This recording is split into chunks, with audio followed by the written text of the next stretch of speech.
Buenas noches. Elegí al autor Friedrich Nietzsche para realizar esta actividad porque en lo particular me llamó mucho la atención su filosofía y su pensamiento, en especial la idea en la que expone el concepto de superhombre. ¿Por qué elijo este tema para realizar esta presentación? Yo creo que la idea de superhombre expuesta por este autor refleja un mensaje sumamente contundente de su filosofía. También la elijo porque me llamó mucho la atención una frase en uno de sus libros más conocidos llamado Así habló Zaratustra, en la que hace referencia a que Dios ha muerto. En primera instancia, cuando leí esta parte de la obra, me quedé asombrada, solamente por la esencia en sí del mensaje que esa frase contiene, el cual es impactante para el lector e incluso agresivo para algunas personas.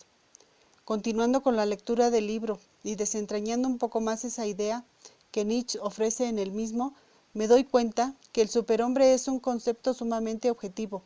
porque no se basa en que un hombre tenga alguna cualidad sobrenatural o sobrehumana y que ésta lo pueda colocar por encima de los demás hombres, sino que el superhombre como tal es ese hombre que tiene un estado de conciencia tan elevado que se sacrifica a sí mismo. Es el hombre que no profetiza alguna enseñanza religiosa o un dogma de fe,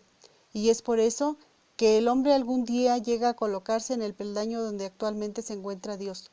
Es decir, si Dios se coloca ahora en un peldaño por encima de la humanidad, el hombre, que al evolucionar en su manera de pensar y actuar, y al encontrar la forma de trascenderse a sí mismo, va a colocar él mismo muy por encima su calidad de hombre, alcanzando así el estatus de superhombre, lo que le va a permitir desplazar a Dios en su cualidad divina. Esta idea ofrece esperanza para lo que es la raza humana, ya que en ella el autor no busca como tal ofrecer dentro de su filosofía algo que es irreal e inalcanzable, sino algo que es posible si la persona lo busca y lo establece como parámetro a seguir en su día a día. Ahora bien, una vez analizado el concepto de superhombre, procedo a enfocarme en la aplicación del pensamiento de Nietzsche al campo de la educación, y muy en particular al sistema educativo como un medio de control social. Esta idea la retomo del concepto de sistematización de la educación actual, es decir, la educación que atraviesa por un proceso sistemático para obtener los resultados que la sociedad reclama y que en la práctica social es llamada escuela. Si bien podemos decir, en teoría, que la escuela es vista como medio que permite la movilidad social, va a colocar a una o más personas en algún puesto determinado. Y no solo eso, sino que el nivel de estudios se verá reflejado en el tipo de empleo que obtenga el individuo dentro de la sociedad. Esto únicamente visto para efectos de la exposición de este tema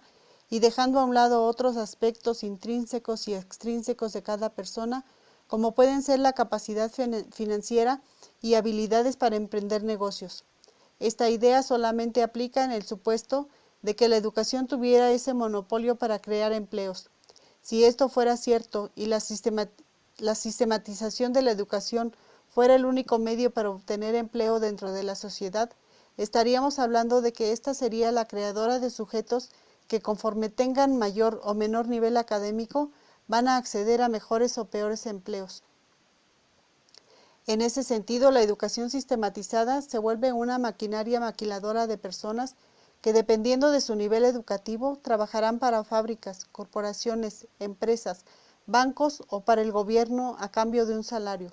el cual dependerá del puesto que desempeñen esas personas, que a su vez dependerá en la mayoría de los casos de qué tanto hayan desarrollado su vida académica. Y así, vemos cómo la educación va siendo transformadora en un medio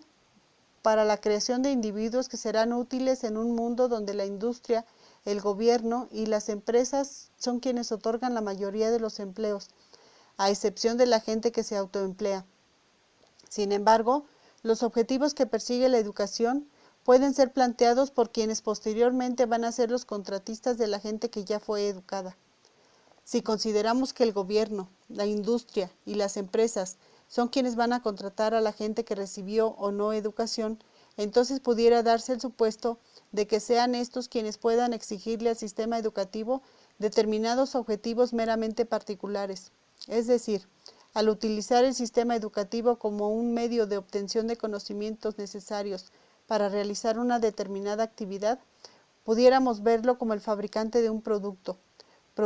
que en un futuro le va a servir al sector público o privado dependiendo del tipo de formación o de características específicas que ese producto contenga.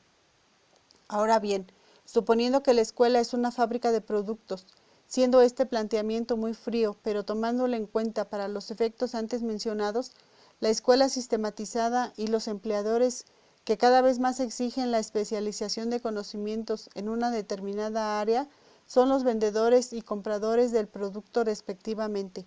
Por ejemplo, una persona que se especializa en niveles avanzados de ingeniería va a hacer un producto con características específicas, producto que posteriormente va a requerir al sector público o privado, quienes fungen como sus compradores. En ese sentido, quienes compran pueden exigir al sistema educativo que maquile productos con las características que éste requiera para su utilización, lo que a grandes rasgos sería implantar en la educación de las personas únicamente los conocimientos necesarios que puedan ser útiles para desempeñar las funciones específicas que posteriormente les serán asignadas. En esa idea, cuando la educación está regida o ya está planeada por quienes en un futuro van a consumir, podemos hablar de un sistema totalmente basado en objetivos que no son perseguidos por las personas, que dentro de su misma individualidad desean ser de tal o cual manera. ¿Qué quiero decir con esto? Volviendo a la idea de superhombre de Nietzsche, este concepto tan profundo busca dejar atrás los paradigmas, dogmas y creencias impuestas, es decir, el superhombre sabe en su conciencia que tiene que autosuperarse y dentro de esa conciencia que ha adquirido empieza a hacer acciones propias para llegar a serlo, haciendo a un lado las ideas implantadas por factores externos a él mismo. Por otro lado, para Nietzsche, el concepto de sumisión y las personas que son moldeables a la voluntad de los demás se traduce como la moral de los débiles. Ahora bien, la educación contemporánea, que establece como tal cuáles son los objetivos que se deben conseguir, los cuales han sido impuestos por un tercero, descartando la individualidad de la persona, transgreden totalmente la individualidad del hombre al imponer en él ideas y dogmas ajenos a su voluntad. En resumen, y exponiendo la tesis de su servidora, la educación que ha sido sistematizada le impide al hombre alcanzar la cualidad de superhombre. Gracias.